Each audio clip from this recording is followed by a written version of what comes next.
Le mouvement Kino est né en 1999 à Montréal.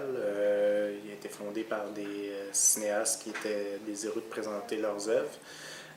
C'est aussi arrivé au même moment que la sortie du mini-DV des iMac portables qui pouvaient faire du montage, donc qui rendait accessible aux consommateurs de créer des courts-métrages.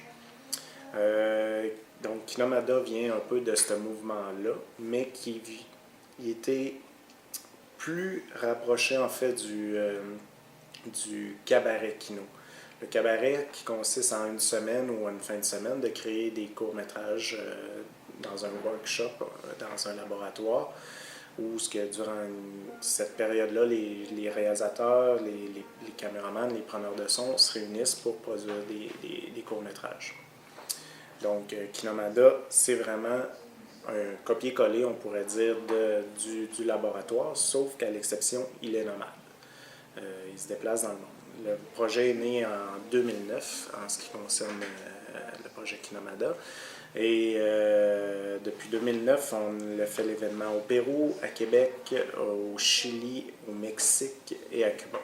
L'idée est la même à chaque endroit, c'est durant 5 à 7 jours, on se réunit avec des artisans du milieu de l'univers du cinéma et connexes, donc acteurs, musiciens, preneurs de son, caméramans, réalisateurs.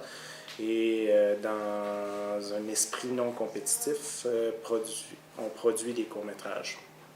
Donc, de la scénarisation à la diffusion. Le cinéma, selon moi, est l'art qui réunit le plus tous les artisans quand que c'est pas fait prétentieusement et que c'est dans un but d'échange parce que les musiciens participent, des acteurs qui peuvent provenir du théâtre qui participent aussi,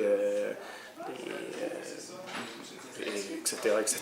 Nous, c'est vraiment dans l'optique d'échange et non de compétition qu'on le fait. Puis c'est de mettre en place un réseau mondial de connaissances et de contacts pour produire des courts-métrages et voire même des longs-métrages dans un futur proche.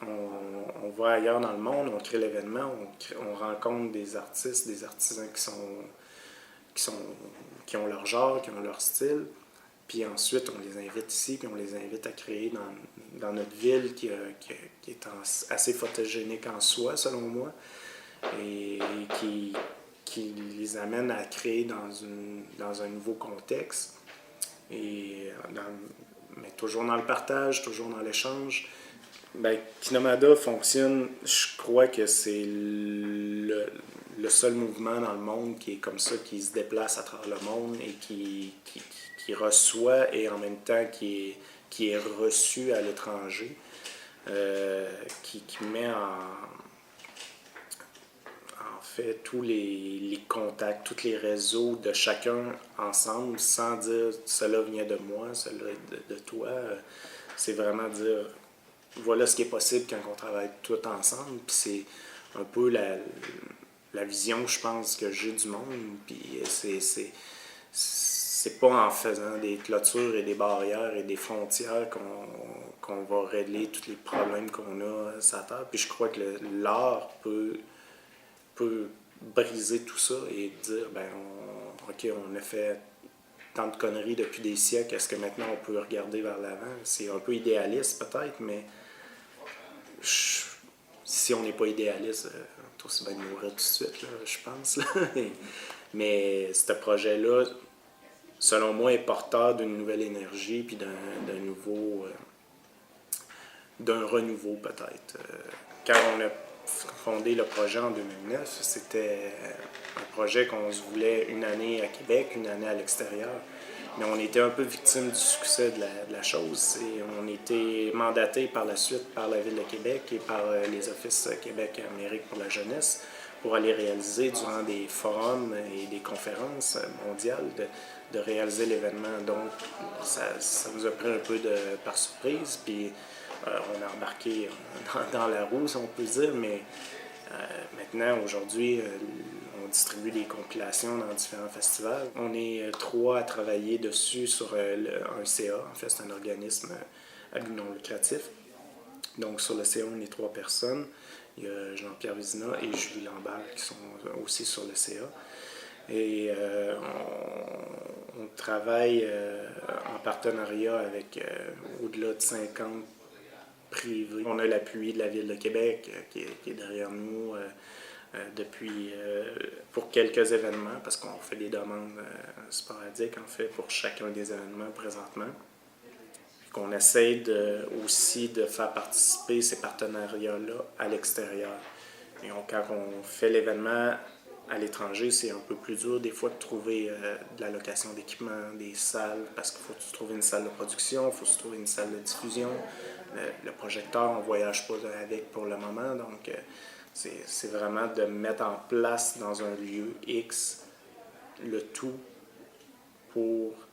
dans un court laps de temps pour que tout ça fonctionne. On touche à tous les niveaux, on est très social, on a un côté très social fort et aussi un côté où il y a des professionnels qui y participent, mais en échangeant justement leur savoir à ces jeunes-là qui viennent des fois aussi de milieux défavorisés et ainsi de suite. C'est une roue qui tourne et qui fait en sorte que la bête grossit à chaque fois, si on peut dire, mais c'est une belle bête, là. Avec le langage cinématographique, je réussissais à se comprendre. J'ai besoin de tel cadre, il dessinait ou il communiquait avec des signes ou en partageant juste la caméra, puis on réalisait leurs films comme ça.